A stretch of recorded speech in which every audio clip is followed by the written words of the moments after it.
Zanima me mnogo, brate, taj Gastrohud mi je jedan od najdražih, znači bukvalno najdraži. Otišli ste, to je kao dom za momke koji su radili probleme ili koji su kao nezbrinuti?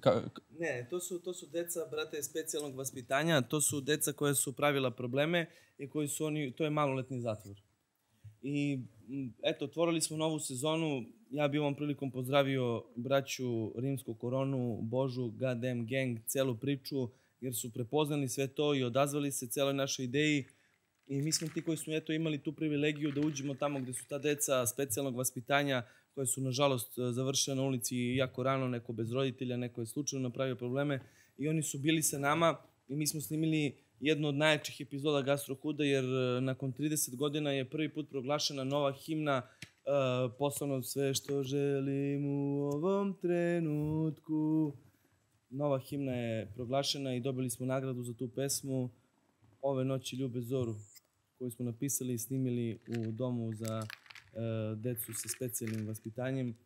Vi ste to napravili tamo u zatvoru? U zatvoru smo to snimili zahvaljujući koroni i rimskom, jer su oni rekli ne idemo odavde dok ne snimimo pesmu. I snimili smo pesmu sa 2 štićenika, refren ubija i ta pesma je proglašena za himnu posle 30 godina i mi smo dobili nagradu i veliko mi je zadovoljstvo. Brate, ko je to ludo?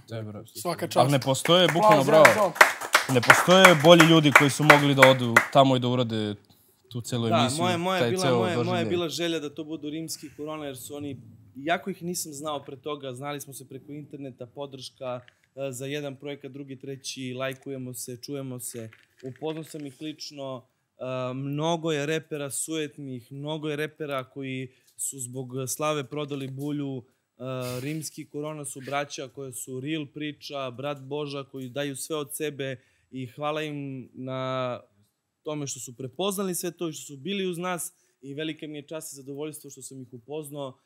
Ne viđamo se zbog okolnosti, obaveza njihovih, naših, ali carevi su, brate. Posebno mesto imaju u istoriji Gastrohuda kao što ti imaš, vaj. I još jedan aplauz za braću moju. Bravo.